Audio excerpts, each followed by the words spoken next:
Hello, this is Dean Phoenix with part 6 of my How to Be Overpowered walkthrough for Final Fantasy X. Just continuing with our standard sphere grid playthrough. So here the Crusaders try to destroy Sin by luring it in with Sin spawns and then using the Machina on it, and it goes extremely poorly. But what we're just going to be focusing on this part of it is just going through Mushroom Rock Road and the Djose Temple, and then getting to Guadosalam and the Thunder Plains. Now at this part of Mushroom Rock Road, just before this Sin battle fights, there's this very easy to miss primer. It's camouflaged on the ground there. Look for the little hook shaped path on the map. Definitely make sure you grab that. Because we donated 1001 gil to Owaka earlier in the game, his prices will be slightly cheaper, and he has some really interesting weapons here, although I'm not actually going to buy any on this playthrough. Avenger has counterattack. TKO has Stone Touch, which is really good, but it stops you getting overkills if you shatter something, so I don't use that one. Sentry has Initiative, which stops you from getting ambushed, and that's a very good but expensive weapon, but you can actually get that for free not so long in the future, and you can easily make do without it till then, so I just saved the 10,000, but you should have plenty of gil, as you can see up there. And the Lucid Arm Guard is useful, always good to have Confuse Ward options, because Confuse is a dreadful status to get afflicted with. So you might want to consider buying the Arm Guard for Waka. So buy up what you want, and then you have to fight Sinspawn. You have to fight this boss twice. As you can see here, Yuna's doing massive damage because she has the Aura spells. From the part of the walkthrough I was saying about if you wanted to play a Blitzball League and get a teleport sphere, then it's extremely powerful for her to have the Aura spells. Right afterwards, there's another cutscene, then you have to fight this boss again, but it has slightly less health, and you have Seymour in your party. And again, that bit's even easier. Just cast the spells with Yuna if you have them, and with Seymour, and you'll finish that fight very easily. Now you can actually get a Sleep Strike weapon from this enemy, the Sinspawn, but it's kind of random, and I actually just got a sleep proof shield, so it depends on what you get. The enemy that you just saw knocked out there was a Basilisk on the high road, and this bit just after, and make sure that you always steal Petrify grenades from them. If you could be bothered, you could try and get as many of them to be able to customize Stone Strike, or even Stone Touch, or even Stone Strike, so that's an option as well, but that takes a long time, and again you lose the overkill, so I haven't done it. You complete the part of the Djose Temple here, so you have to supercharge one of these spheres on the right to open the door at the back there, and then push the platform out onto the lightning so you can jump across it. Make sure that after you've completed the part there and got the lift activated, that you touch the glyph on the wall here to get the destruction sphere. That's very easy to miss. Now, the reason it's very important for us to complete this one is, again, you need to have all of the destruction sphere treasures in order to be able to get anima at the end of the game, so you must get those every time you go to a temple. The Djose Temple is one that you can actually return to though, so you don't have to be too concerned about that.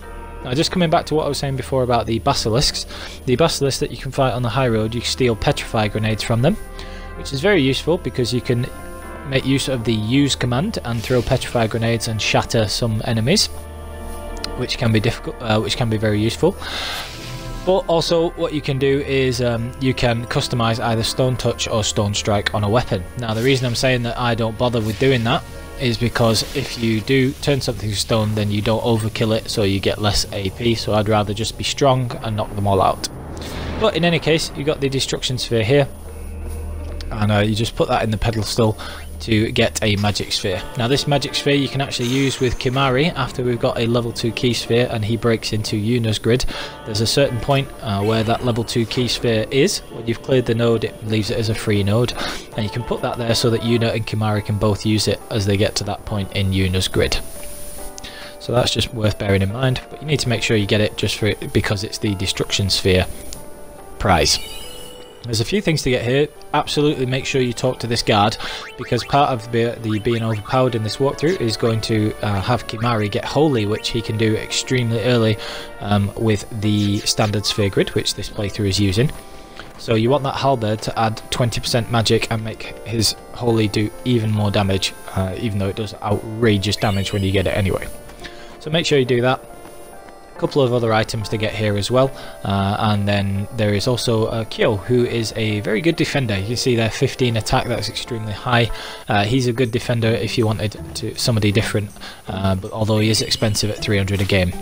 Now you do the moon flow, you end up getting Rikku on the parts of the moon flow, and there's a boss. The boss is very easy. Just make sure you don't miss the Albed primer there. Now O'aka, the things that O'aka has changes each time as well. So we just have items there, but he does have some interesting weapons on the other side of the lake when you get there too. When you get to Guadosalam, there's a couple of things that you need to consider. Make sure that you don't miss this primer here. You see where I went just from the red door for Seymour's abode.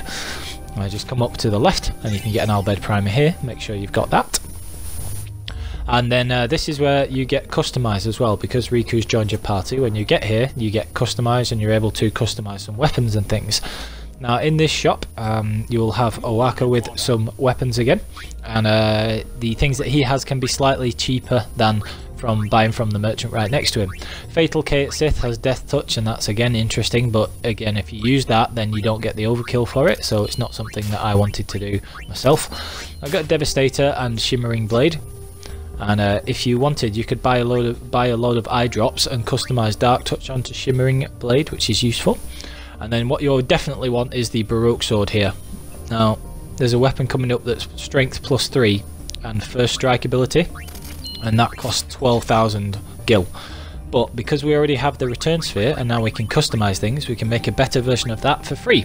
So we got the return sphere from winning it as the top scorer prize, and if you watch my video about Blitzball prizes in Luca, you can see that it's very easy to get as many as anywhere from 2 to 6 depending on how you do it with the top scorer prizes. Return spheres, and they're extremely useful. We needed one for Yuna to take her back to her own grid, and we can use one here to customize first strike with the strength +5 weapon. Now you could do this, play more Blitzball, get more return spheres and have first strike, and the same for other characters, but I find it's absolutely fine to just have Tidus with it. But that is extremely useful. I use that Sonic Steel for a very long time, for a good chunk of the story now as well. I also put sensor on the Devastator that we just bought for Rikku, because I just find it's useful to have another sensor weapon. Now you've got the Thunder Plains, and these are a really good place to have a lot of battles, but I'm not going to do it just yet. I would recommend that we come back. So for now, just go straight through the Thunder Plains. Make sure you get the Albed primer from Rin by choosing the first option when he talks to you there, and make sure you get that Albed primer. Same for Macalania. For the actual being overpowered, there's nothing that we need to do just yet. If you fight a Chimera, then you can get Aqua Breath from it by using Lancet, and then there's that Albed primer just to get there. Now make sure you save it before this fight, because you have to do this little bit of a battle against the Sperimorph. Now this thing's very strange. It changes its elemental affinity, so depending on when you hit it with things, it'll do elemental shift when you hit it with the correct type of spell, and its weakness will change. Now the way you tell what its weakness is you need to hit it with the correct spell, and then it will elemental shift and end up having a different element. Then if you do a normal attack, whatever element it counterattacks with is the element that it is currently aligned with. So you see there, we hit it with the correct, it used thunder, so we hit it with water, and that prompted it to change its elemental shift again. Now if you attack, it will respond with something, and what you want to do is you want to wait until it responds with water, which means it would be weak to lightning, and then you can use Ixion's Overdrive on it. Or if it responds with Blizzard, then it would mean it's weak to fire, and you can use Ifrit's Overdrive on it. So it has 10,000 hit points, so try not to kill it automatically but by accident. You want to make sure you can do it when it's an overkill, so that you get 2 of the reward that it drops, because what it drops is a level 2 key sphere. Now the level 2 key sphere is what we've been waiting for with Kimahri, so we used the level 1 key sphere from the Mian High Road travel agency with him. We used 2 of those, and the other level 1 key spheres we got from the Chocobo Eater, to be able to unlock, steal and use for Kimahri. And then he's just been sat there with those, building the S levels, taking a turn every battle and building the S sphere levels up. And the reason we do that is because the only thing stopping him from getting into the later half of Yuna's grid is a level 2 key sphere, and that means that you can break into Yuna's grid very early with him. So after the battle's completed, you can use that level 2 key sphere that you've just got and destroy that. And there you can also use the magic sphere node if you want, so that when Yuna gets there, she can get another additional form magic as well. So consider you could use an MP sphere or a magic sphere in that little node there. And as you can see, Kimahri is now broken into Yuna's grid, and because we've saved up all of those sphere levels, he can just start going right through that and activating everything there. Now you get some very interesting things along the way. You get some of the white magic spells that you wouldn't normally have yet, because Yuna will not usually learn them later.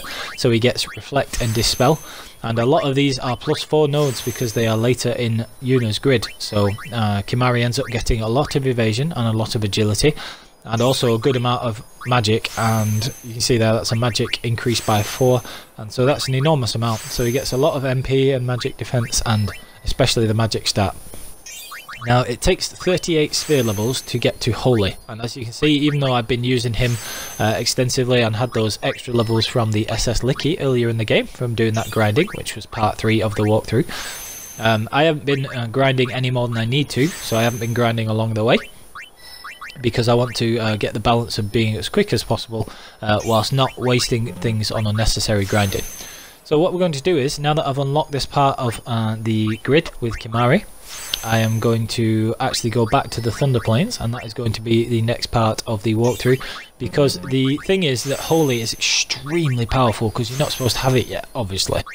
But it also costs 85 magic points to use. Now even though Kimahri will have pretty decent magic points by the time you got to this end of the grid, he still won't be able to use it too often between save spheres, and it'll mean that he has to use Lancet a lot to get MP back. But what you can do is you can go and fight Cactuars, and they give you a bunch of experience and gil. They drop some really good weapons, but they can drop MP Stroll, and MP Stroll in this game is extremely good. So that's what the next part of the walkthrough is going to focus on, as we get Kimahri Holy and the means to use it. So we're 4 levels away there, and that will make us extremely powerful. So I hope you found that useful. Please like and subscribe, and I'll see you for the next point.